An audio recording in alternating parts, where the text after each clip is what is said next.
This is Cheryl Hardy with the FAA Production Studios. Station. This is the Central Florida Aerospace Academy. How do you hear me? We have you loud and clear. Welcome aboard the International Space Station.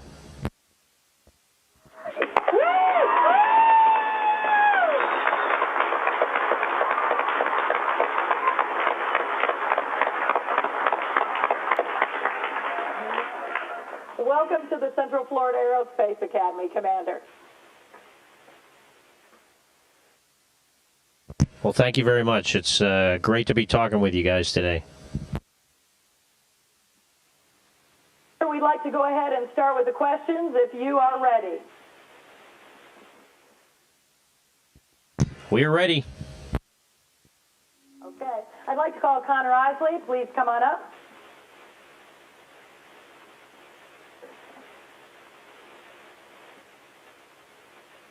Hello, Commander Kelly. This is Connor Osley, future pilot. How are you, Connor? Pretty good. At what age did you become interested and involved in aerospace, and what was your primary inspiration? You know, when I was a little kid, I was certainly interested in being an astronaut, but kind of like a lot of kids are, it's you know, a lofty dream, which I think is very important to have, and it was one of many things I was interested in, like many kids. Really wasn't until I got to high school and you know, in college that I decided I wanted to be a military pilot. And you know, my inspiration was, you know, generally came from reading books about aviation, and I was really interested in flying airplanes off of aircraft carriers. So I'd say that was my inspiration, flying planes off of ships. Thank you, sir. Okay, the next person, Dr. Coleman, this will be your question. I'd like to introduce Chad Ricketson. Hello, I'm Chad Ricketson. I'm in the 12th grade, and I'm a second lieutenant in the Air Force ARTC program. This question is for Dr. Coleman. Doctor, what is the future of the ISS program now that the space shuttle is retiring? Well, I'm proud to be talking to a fellow Air Force person. Good luck with your career there. I think the future of the ISS is very bright. It is a vital step in our future exploration. Right now, we're doing experiments actually every day on understanding what it's like for people in the human body as we spend time up in space here. There's changes that take place. We're looking at different materials for making spaceships out of, looking for different ways that fluids behave so that we understand how to fuel ships. Lots of different things that we can use the space station as a laboratory to understand how to get further out into the universe. Thank you. Nespoli, the next question will be for you. May I call Joe Anderson, please? Hello, Major Nespoli. My name is Joe Anderson, and my question for you is, how do you think commercialization will affect future space exploration, including countries involved with it?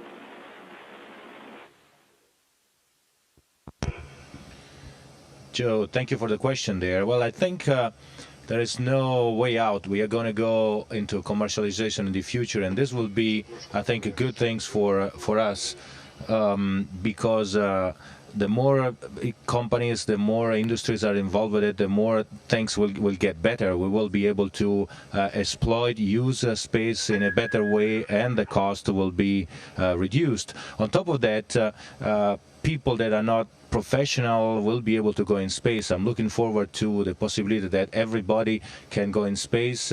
Think about a hotel, being able to go in vacation around the Earth and see this beautiful planet. I'm looking forward to it. Thank you. Commander Kelly, the next question is for you by Dustin Johnson. Dustin? Please speak up, just so they can hear, please. Hello, I'm Dustin Johnson, and I'm in the 10th grade. This question is for you, Commander.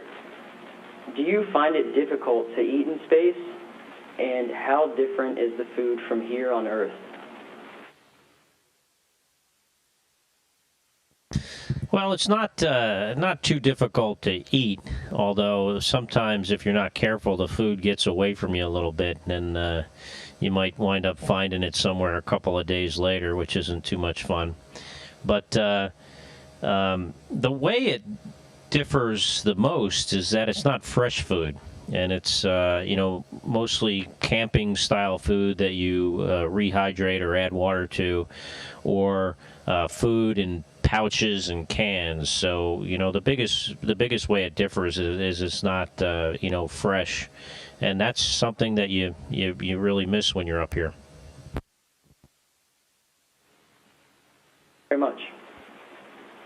The next question, Coleman Ashley Suter.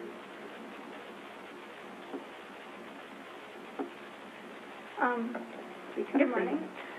My name is Ash Suter, and this is my question.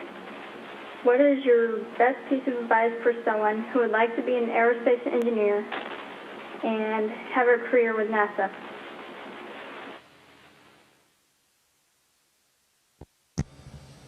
Well, I recommend that you don't narrow your options too soon.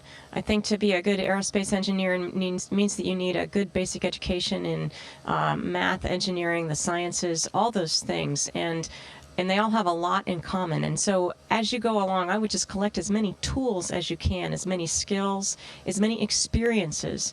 I'd talk to everybody you meet who is in the aerospace industry and ask them any question that you have, and then use their knowledge to help you understand, what role that you'd like to play in that industry or at NASA. It's a place where we need people that like to learn new things and that make sure that they're ready to learn new things. Yes, thank you. Thank you. The next question is for Major Nespoli. Daniel Roberts. Daniel, just be sure to speak up. Okay. Hi, my name is Daniel Roberts. My question is for Major Nespoli. What is the most spectacular thing you have ever seen while looking down on Earth?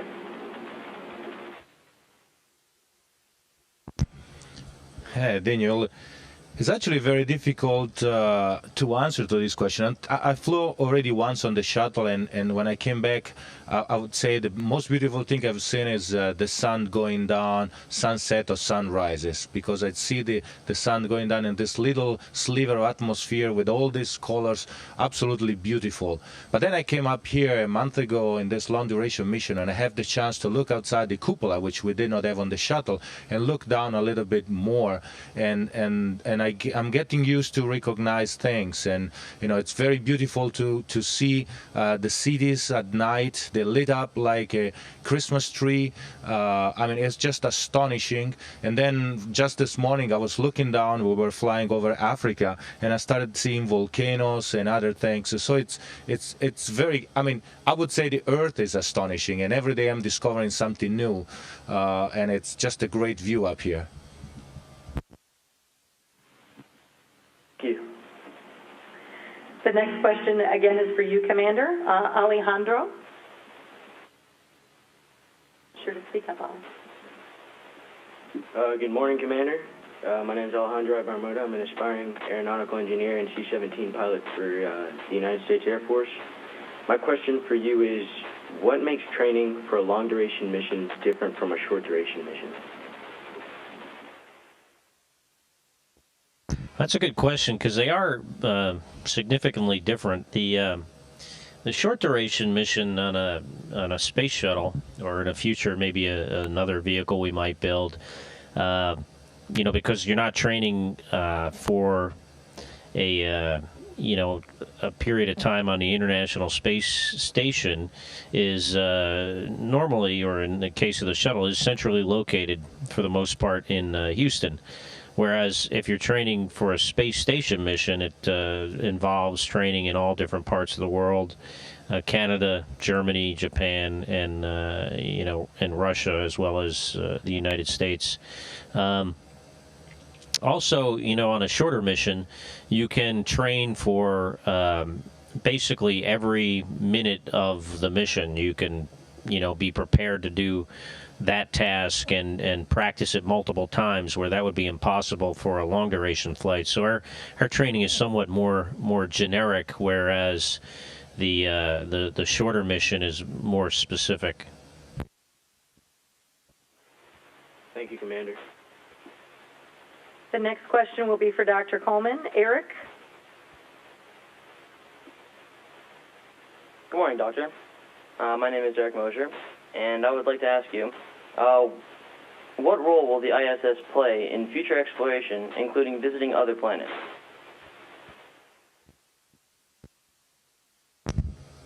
There's a lot that we need to learn before we go and take long journeys. We know a little bit about life in low Earth orbit, but for spending, 6 months on the way to Mars, understanding the effects of radiation, the effects of the journey on a human person, we need to know a lot more about that before we start sending people.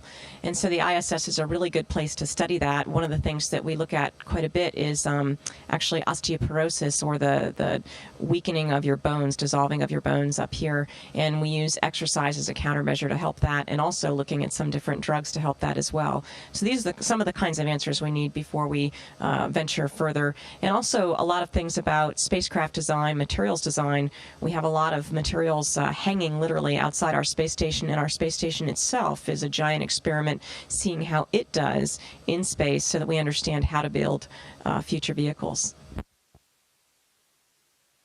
Thank you very much. The next question is for Major Nespoli. Savannah Edwards. Hello, my name is Savannah Edwards. I'm in 9th grade, and my question is, given that the crew is international and comes from vast cultural backgrounds, what is the common language spoken, and how do you cooperate to fulfill duties while on the ISS? Savannah, we usually speak English, or at least I try, and everybody tries here. But we usually speak English. Of course, part of the station is under the control center of in Moscow, Russia, and part of the crew members are Russians. So when there are dedicated talks about that part, they actually speak in Russian. Also, we fly up here with the Soyuz spacecraft, which is a Russian spacecraft. And when we are in that spacecraft, the primary language is actually Russian. So all the documentation is in Russian.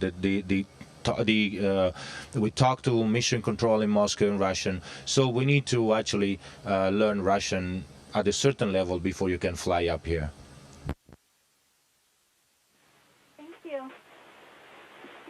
The next question is for Commander Kelly. Michelle Ray. Good morning. My name is Michelle Ray, and this is for you, Commander. How do you exercise to stay fit in space? Yeah, that's a good question. Exercise is really important up here because of the microgravity environment. If we don't exercise, we'll lose bone and muscle mass and have other, effects like you do on Earth from not exercising, actually. But we don't get a whole lot of exercise just in our normal moving around. So exercise is very important. And we have, on the U.S. segment, 3 primary ways. We have a treadmill, and we're held down with bungee cords to the treadmill so we can walk or run. And then we have a weightlifting machine, and, nothing really has weight in microgravity, so it's really called a resistive exercise device, and it's mimics weights by air pressure in cylinders, and it works very, very well. It actually feels like you're lifting real weight.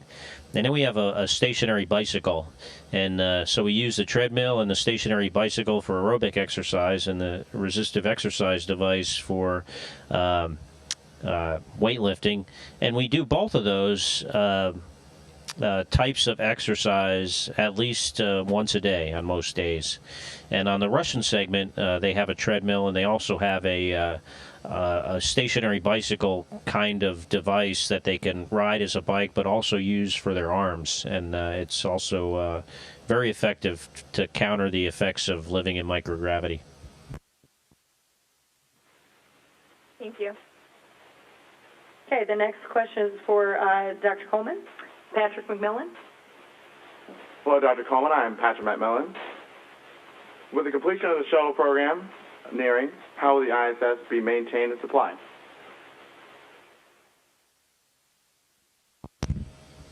We have a series of supply ships.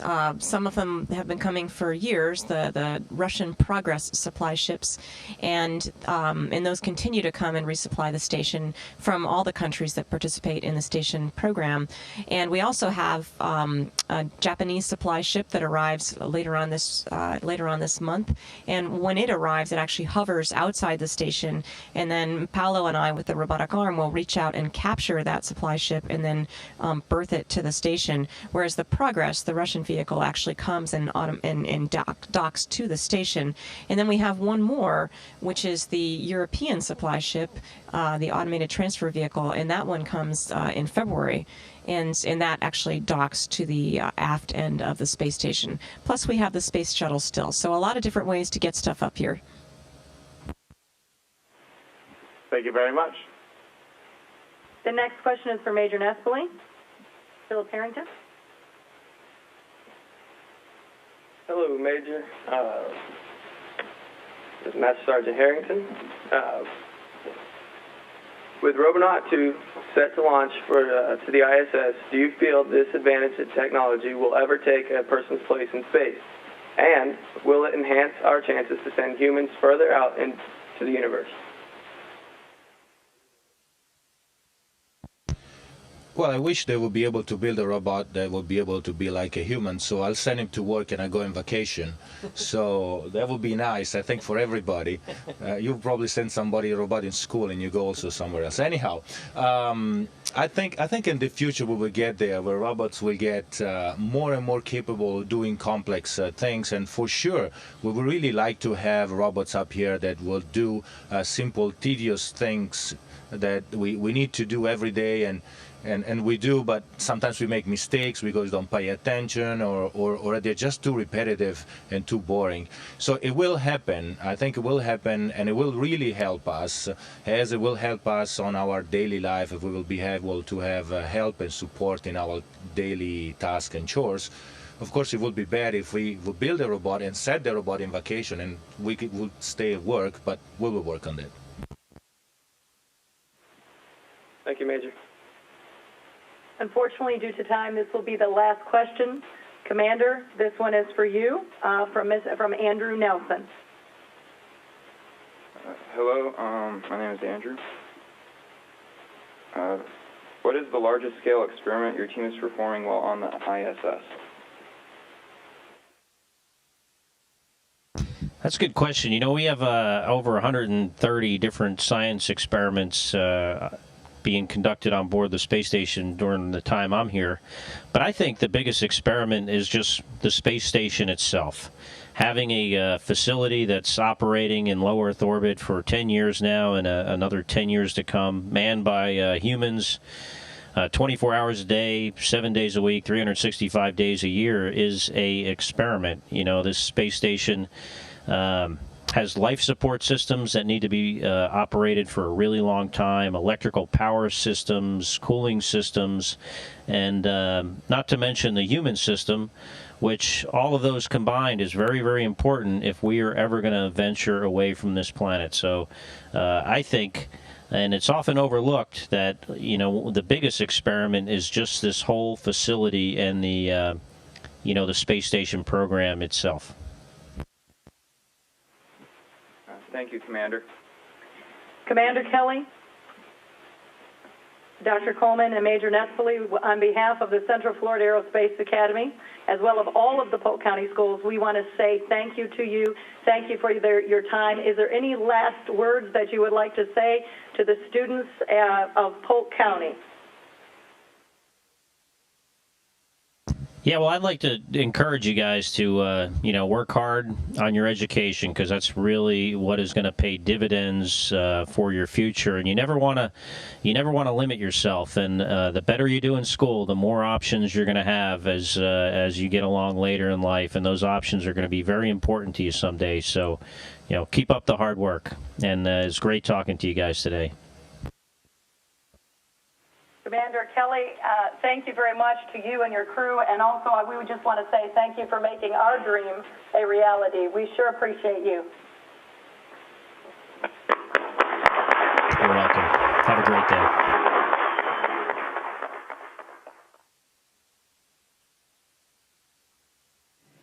Station, this is Houston ACR. Thank you. That concludes the event.